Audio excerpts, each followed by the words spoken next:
People misunderstand attraction because they think it's about doing more, being sexier, more available, more impressive, but that's not how attachment works psychologically. What actually creates deep sexual fixation is how someone feels in your presence over time. Calm, wanted, slightly challenged, not consumed, not controlled, but drawn in. When you stop trying to secure desire and instead become someone whose energy is grounded, self-respecting, and emotionally coherent, attraction shifts. It stops being a choice and starts becoming a pattern. And patterns are powerful. This isn't about manipulation. It's about understanding how bonding actually happens and why some connections fade while others become impossible to replace. When people hear the phrase sexual attraction, they immediately think of chemistry, excitement, novelty, performance. They think it's about doing something right, saying the right things, looking a certain way, being exciting enough to hold attention. But that framing misses something far more fundamental. Attraction doesn't start in the body. It starts in the nervous system. And that's why emotional safety isn't a soft secondary factor. It's the foundation. Without it, desire might spike briefly, but it doesn't stay. With it, attachment deepens quietly, sometimes before either person realizes what's happening.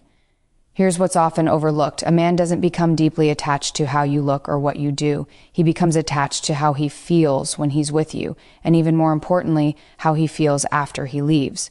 If his nervous system associates your presence with calm, clarity, and grounded energy, you stop being just another person in his life and start becoming a reference point. That's not romantic language. That's psychology. Most people live in a state of low-level stress, constant stimulation, pressure to perform, uncertainty about where they stand. When someone enters their life and consistently reduces that internal noise, the brain notices. It starts to categorize that person as safe. Not boring safe, regulating safe. The kind of safety that allows desire to emerge naturally rather than defensively. Because when the nervous system is calm, the body opens. When it's tense, it guards. This is why emotional safety is misunderstood. People assume it means being agreeable, passive, endlessly accommodating. But that's not safety, that's instability. True emotional safety comes from coherence, from knowing where you stand with yourself and therefore not needing to manage or control the other person's reactions. A regulated person doesn't rush, doesn't over-explain, doesn't collapse emotionally when there's uncertainty. That steadiness is rare, and rarity is attractive. Think about the difference between someone who constantly seeks reassurance and someone who is quietly confident in their own value. One creates pressure, the other creates space. Desire needs space. If a man feels like he has to manage your emotions, guess your reactions, or stabilize your insecurity, his nervous system stays activated. He may still be drawn to you, but it's a restless attraction, one that eventually burns out. Emotional safety, by contrast, allows him to relax into wanting you rather than feeling obligated to respond to you. There's also a deeper layer here that people don't like to talk about. Many men are rarely emotionally safe anywhere. They're rewarded for competence, strength, output, but not for vulnerability. So when they encounter someone who can be emotionally present without demanding performance, it creates a powerful imprint. Not because you're fixing them and not because you're absorbing their pain, but because you're not threatened by their inner state. You're grounded enough to witness it without being destabilized by it. That distinction matters. Emotional safety does not mean being someone's therapist. It doesn't mean endless listening or sacrificing your boundaries. In fact, the opposite is true.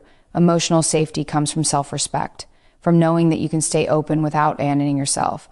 That combination, warmth plus structure, is what the nervous system recognizes as trustworthy.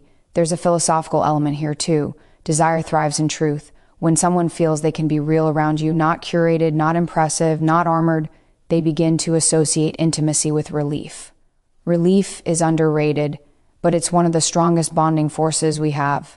The body remembers it, the mind seeks it out again. Over time, attraction becomes less about excitement and more about orientation. You become the place they turn toward, not because they have to, but because it feels right. And this is where a lot of people sabotage themselves without realizing it. They confuse intensity with connection. They overshare too early, escalate too quickly, push for closeness before trust is formed. What that actually communicates is emotional urgency, not depth. Urgency triggers caution, not attachment. Emotional safety is built slowly through consistency, through responding rather than reacting, through allowing silence without filling it out of anxiety.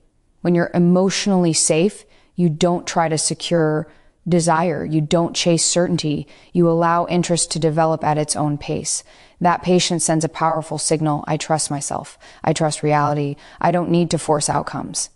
That's deeply attractive because it suggests stability not just in the relationship, but in life. There's also something important happening on a biological level. When someone feels emotionally safe, their stress hormones decrease. Cortisol goes down, oxytocin, the bonding hormone, has room to increase. But oxytocin doesn't spike in chaos, it spikes in calm connection. That's why relationships built on drama often feel passionate at first and empty later. They exhaust the nervous system. Calm connection, on the other hand, deepens over time. It doesn't announce itself loudly, but it becomes hard to replace.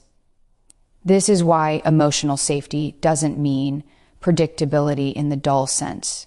It means emotional reliability. Your moods aren't weaponized. Your affection isn't conditional. Your boundaries are clear, not punitive. A man knows where he stands with you, even if everything hasn't been defined yet. That clarity reduces anxiety, and reduced anxiety allows desire to become focused rather than scattered. There's a subtle power shift that happens when you embody this.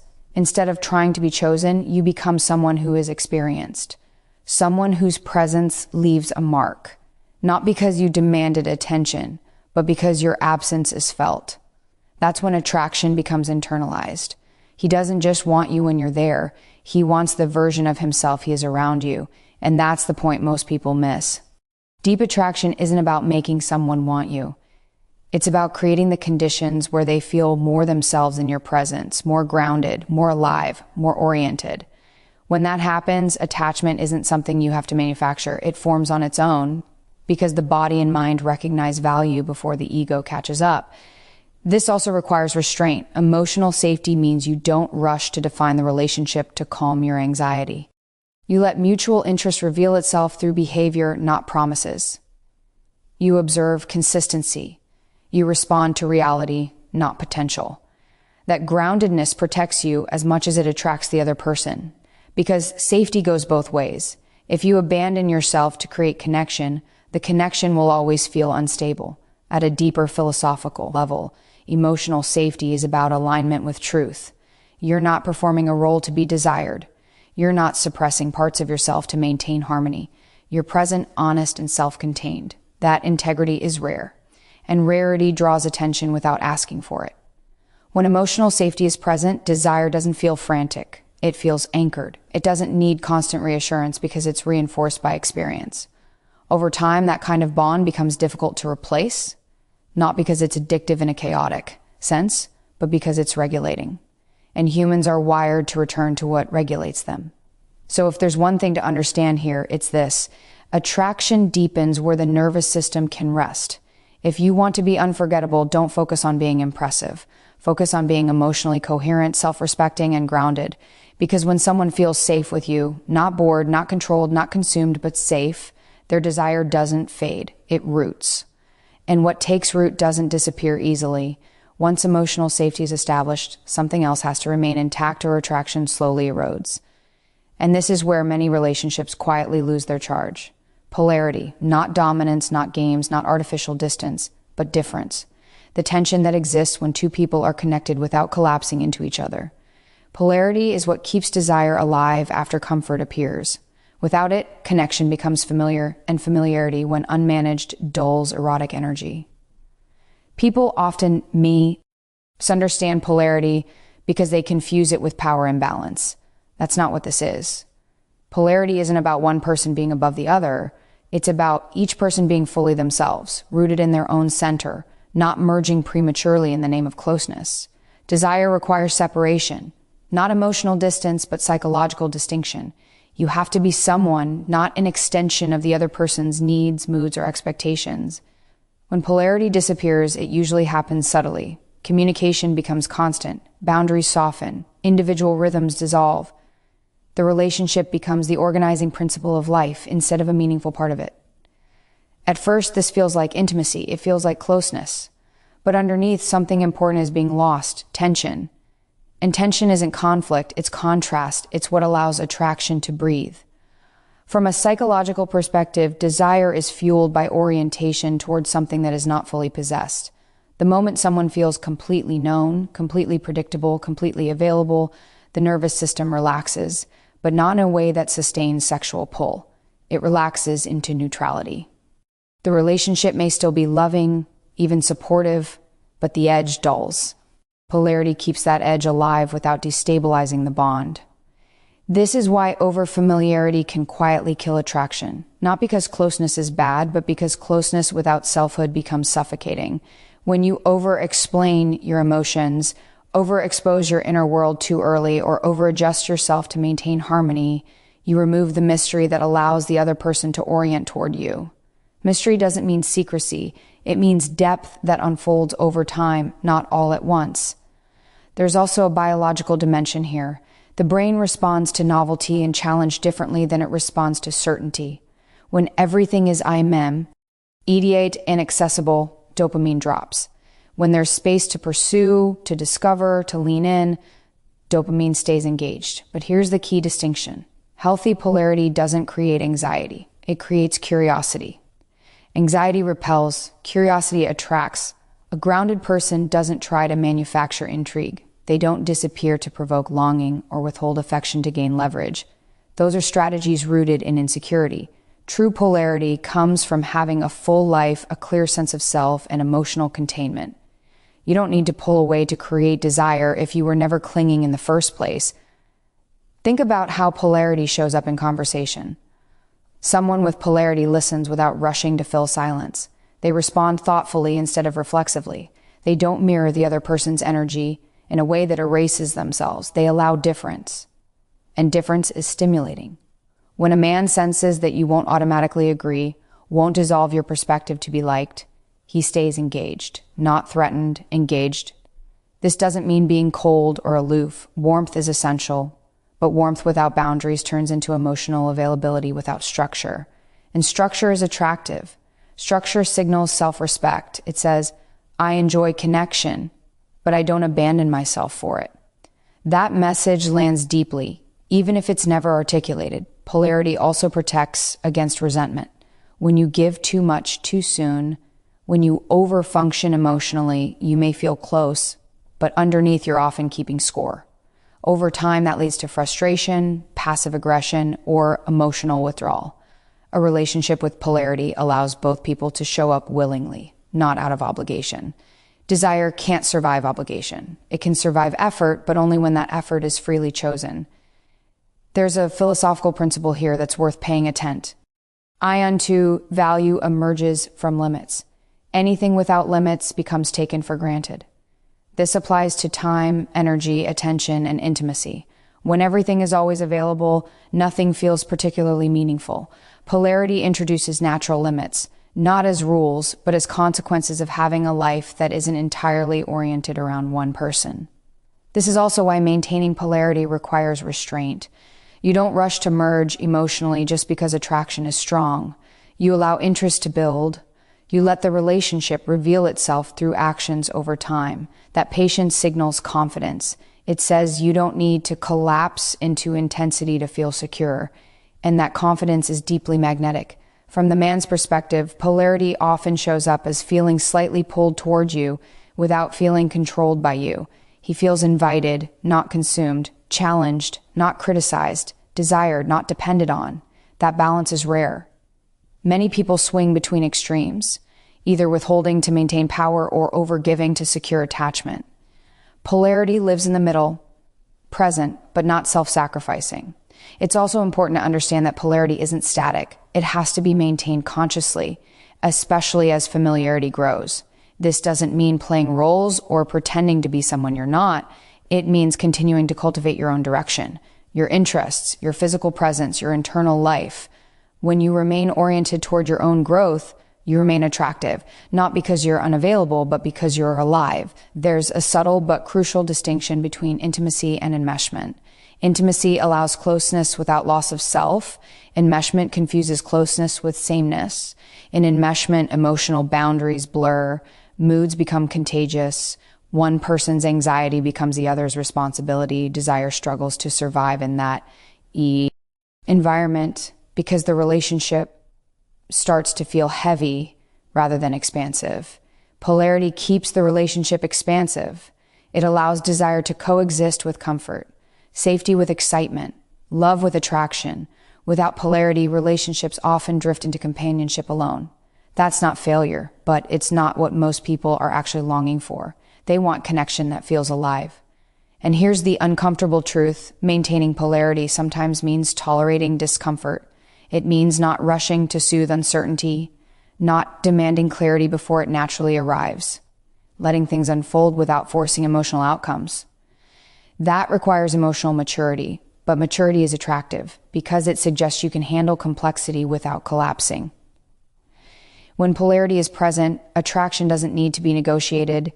It's expressed through behavior, through presence, through choice. You don't have to ask where you stand. You feel it. And that felt sense is far more powerful than verbal reassurance. Ultimately, polarity is about respecting difference, respecting yourself enough to remain distinct, respecting the other person enough to allow them space. Desire lives in that space. If emotional safety is the ground, polarity is the tension that keeps the structure standing. Remove it and everything flattens. So if you want attraction to deepen rather than fade, don't aim for total closeness. Aim for connection with integrity. Stay warm, stay present, but stay rooted in yourself. Because when you remain whole, you remain compelling. And desire, when it has something solid to lean against, doesn't disappear. It sharpens. After emotional safety is established and polarity is maintained, there's a third factor that determines whether attraction stabilizes or slowly dissolves over time. And this is where people often get confused, because what feels powerful in the beginning isn't what actually bonds someone long term. Intensity gets attention, consistency creates attachment, and those two are not the same thing. Most people overvalue intensity because it's obvious, it feels dramatic, it creates immediate emotional feedback. There's excitement, urgency, adrenaline, the highs are high, the lows are low, and everything feels meaningful because everything feels amplified. But the nervous system can't live in that state indefinitely. What starts as passion often turns into exhaustion. And when the body is exhausted, desire quietly shuts down. Consistency works differently. It doesn't overwhelm the system, it regulates it. And regulation is what allows attachment to form without resistance. When someone knows on a deep level what to expect from you emotionally, not in a rigid way, but in a reliable one, their system relaxes into connection. That relaxation is what allows desire to deepen rather than spike and crash. This is one of the most counterintuitive truths about attraction. Unpredictability doesn't create security, and security is what allows desire to stay. People assume that being hot and cold keeps someone hooked. In reality, it keeps them anxious. Anxiety can feel like desire at first because the body is activated. But over time, anxiety erodes trust. And without trust, attachment can't stabilize. Consistency doesn't mean monotony. It means emotional coherence. Your reactions make sense. Your presence is steady. Your interest isn't conditional on mood swings or external validation. A man doesn't have to guess where he stands with you, and that lack of guesswork frees up mental and emotional space. In that space, attraction can focus. There's a psychological principle at play here that's well established. The brain bonds to what is reliably rewarding, not intermittently punishing, not unpredictably reinforcing. Though, SE patterns create compulsion, not attachment. Compulsion burns out, attachment endures. And there's a big difference between someone being hooked on the emotional roller coaster you provide and someone actually choosing you over time. Intensity often comes from insecurity, from the need to be seen, to be chosen, to be confirmed. It pushes people to overinvest early, to escalate emotionally before there's a foundation, to collapse boundaries in the name of passion. That can feel intoxicating in the moment, but it creates instability. And instability makes the nervous system cautious, even if the chemistry is strong. Consistency, on the other hand, communicates self-trust. It says, I don't need to rush this to feel secure. That message is subtle, but it's powerful. It suggests that your sense of worth isn't dependent on immediate outcomes. And when someone senses that, they stop feeling like they're being pulled into something chaotic. They feel invited into something grounded. This is where many people misunderstand mystery. They think mystery means being unavailable or emotionally vague. But that's not mystery, that's confusion. Real mystery comes from depth, not absence, from knowing that there's more to you than what's immediately visible and that it will unfold over time through consistent interaction. Consistency creates the container in which mystery can exist without becoming threatening. From a neurological standpoint, this matters. The brain associates consistency with safety. When safety is present, oxytocin can do its work. Oxytocin is what transforms attraction into bonding, but oxytocin doesn't thrive in chaos. It requires predictability, not boredom, predictability of emotional tone. That's why people often feel more attached to someone who shows up calmly and reliably than to someone who creates constant excitement but no stability. There's also a behavioral component here. When you're consistent, you don't overcorrect based on perceived shifts in interest. You don't suddenly give more because you feel distance, or pull away dramatically because you feel vulnerable. You stay oriented. That steadiness becomes a reference point. And over time, the other person begins to orient toward you in return. This is especially important because attachment isn't formed through words. It's formed through patterns. What happens repeatedly becomes trusted. What happens sporadically becomes questioned. If your affection, attention, or availability fluctuates wildly, the mind starts to protect itself. It may stay engaged, but it doesn't settle, and without settling, desire can't deepen. Consistency also protects you. When you don't rely on intensity to create connection, you don't overextend yourself emotionally. You don't give everything at once and then feel depleted. You pace yourself. You allow reciprocity to emerge naturally. That pacing keeps resentment from building and keeps attraction from becoming one-sided. There's a philosophical element here that's easy to overlook. Meaning is built through repetition, rituals, habits, shared rhythms. These are what give relationships weight over time. Intensity is episodic, consistency is cumulative, and cumulative experiences are what form identity. When someone repeatedly experiences you as emotionally present, regulated, and grounded, you become part of their internal landscape. This doesn't mean you never show emotion or vulnerability. It means you don't let emotion run the relationship. You express yourself without making the other person responsible for managing your inner world. That emotional containment is deeply attractive because it signals maturity. It says you can feel deeply without destabilizing the connection. Another mistake people make is assuming that consistency equals predictability in the dull sense. But consistency isn't about doing the same thing over and over. It's about being aligned with yourself. Your values don't shift based on who's in front of you. Your boundaries don't disappear when you feel attached. That alignment creates a sense of trust that's felt, not argued into existence. Over time, this kind of trust transforms desire. It stops being fueled by uncertainty and starts being fueled by appreciation. And appreciation is a far more sustainable form of attraction. When someone appreciates you, they choose you consciously. When they're hooked on intensity, they're reacting impulsively. One builds a future, the other burns out. It's also worth noting that why often masks incompatibility. When everything is amplified, red flags feel exciting instead of concerning. Consistency, by contrast, reveals reality. It allows both people to see each other clearly over time. That clarity may feel less dramatic, but it's far more honest. And honesty is what allows desire to mature rather than collapse. As familiarity grows, consistency becomes even more important. The novelty fades naturally. That's unavoidable. What replaces it is depth, shared meaning, emotional fluency. Those things only develop through repeated, stable interaction. You can't shortcut that process without sacrificing longevity. And here's the key insight, people don't stay attached to what overwhelms them. They stay attached to what supports them. Support doesn't mean caretaking. It means being someone whose presence adds coherence rather than chaos. That's what consistency offers. It doesn't demand attention, it earns it. So if you're tempted to rely on intensity to create desire, pause. Ask yourself whether you're building excitement or building trust. Because excitement without trust fades. Trust without excitement can be nurtured. But trust is the prerequisite for anything that lasts. Consistency is quiet. It doesn't announce itself. But over time, it becomes unmistakable. It's what makes someone think of you when you're not there. what makes your absence felt not as panic, but as longing. And that kind of longing doesn't disappear overnight. In the end, attraction isn't sustained by how intensely you can make someone feel in a moment.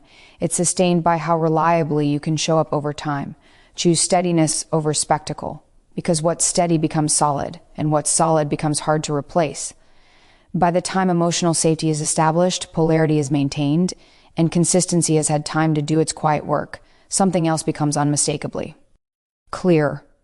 The depth of attraction that remains isn't coming from strategy anymore. It's coming from who you are willing to be and who you refuse to become in order to be wanted.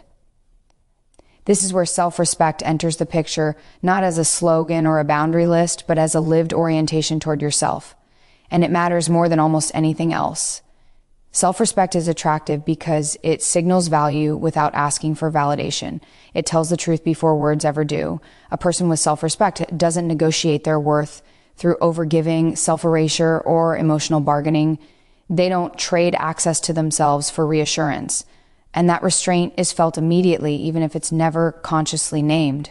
A man doesn't become deeply attached because someone is endlessly accommodating. He becomes attached when he senses that intimacy with you is a choice you make, not a role you play.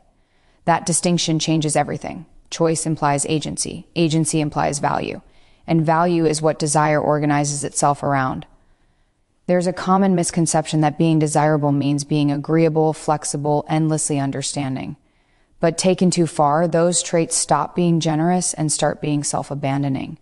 And self-abandonment is never attractive long-term. It creates imbalance. One person becomes the center, the other becomes the satellite. Desire doesn't survive that dynamic because it erodes respect on both sides. Self-respect shows up in small, almost invisible ways. You don't explain your boundaries excessively. You don't justify your standards as if they need approval. You don't stay in conversations that consistently leave you feeling diminished. You don't perform emotional labor hoping it will be returned. You pay attention to how you feel after interactions, not just how connected you felt during them. This isn't rigidity, it's discernment. And discernment is deeply compelling because it suggests that your time, energy, and intimacy are not infinite resources. They're offered intentionally. When something is intentional, it carries weight. From a psychological standpoint, self-respect creates attraction because it establishes asymmetry in the right direction. Not dominance over another person, but sovereignty over yourself. You are not trying to be chosen at any cost. You are evaluating whether the connection aligns with your values.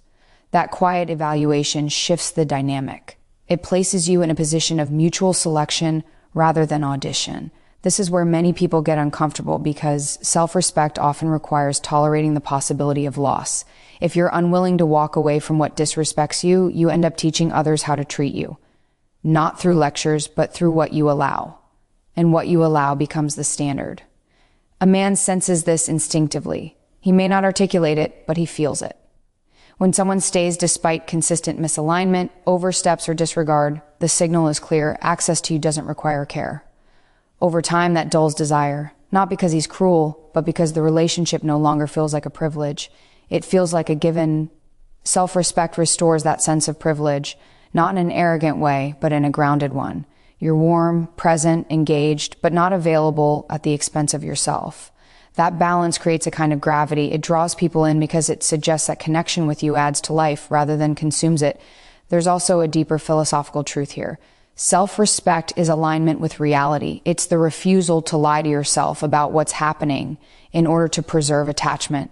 When you respect yourself, you don't minimize your needs, rationalize disrespect, or romanticize inconsistency. You respond to not what you hope might be. That honesty is stabilizing. It creates trust, not just in the relationship, but in you as a person. A man may not always like your boundaries, but he will respect their clarity. And respect is a prerequisite for lasting desire. Without it, attraction becomes fragile. It may persist for a while, but it's easily replaced. Self-respect also changes how you experience desire. You're no longer driven by fear of abandonment or the need to secure attention. You're responding to genuine interest. That shift alone makes you more attractive because neediness is replaced with presence, and presence is felt. This doesn't mean you become emotionally closed or unavailable. It means you're selective. You allow intimacy to grow where there is reciprocity. You don't chase potential while ignoring behavior. You don't confuse chemistry with compatibility. Those distinctions protect you, but they also deepen attraction because they signal maturity. There's a paradox here that's worth sitting with. The more willing you are to lose what disrespects you, the less likely you are to be disrespected. Not because you're threatening loss, but because you're no longer participating in dynamics that require self-betrayal to survive. From the outside, this can look effortless, but internally, it often requires discipline. It means resisting the urge to over-explain yourself. It means not softening your truth to keep someone comfortable.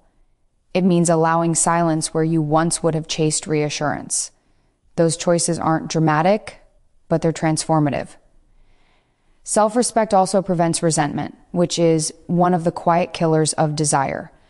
When you consistently override your own boundaries to maintain connection, resentment builds, even if you don't admit it. That resentment leaks out through tone, withdrawal, or passive aggression. Desire can't survive in that environment. Respectful self-alignment keeps the emotional field clean. It's important to say this clearly: self-respect isn't about withholding affection or playing hard to get. It's about offering affection freely, not transactionally. You're not using intimacy to secure commitment. You're allowing commitment to emerge where intimacy is met with care. Over time, this creates a different kind of attachment, not one based on fear of losing you, but on appreciation of you. Appreciation is quieter than anxiety, but it's far more durable. When someone appreciates you, they protect the connection. When they're anxious, they consume it. There's also something deeply regulating about being with someone who respects themselves. Their emotions make sense, their reactions are proportional, their presence feels clean. That emotional cleanliness is rare, and rarity attracts. It makes intimacy feel like an upgrade, not a complication. And here's the part that often goes unspoken. Self-respect is contagious. When you model it, you invite it. A man who is capable of meeting you will rise to that standard. One who isn't will feel uncomfortable, and that discomfort is information, not failure. At the end of all this, attraction isn't something you extract from another person. It's something that forms in response to coherence. Emotional safety creates the ground. Polarity creates the tension. Consistency builds trust, and self-respect gives it all meaning. So if you want a connection that doesn't just spark, but stays, start here. Stop negotiating your worth. Stop offering intimacy as proof of value. Stand where you are, fully, honestly, without apology. Because when you respect yourself, you don't have to convince anyone else to want you. The right people will feel it, and the wrong ones will remove themselves. That clarity alone is worth everything.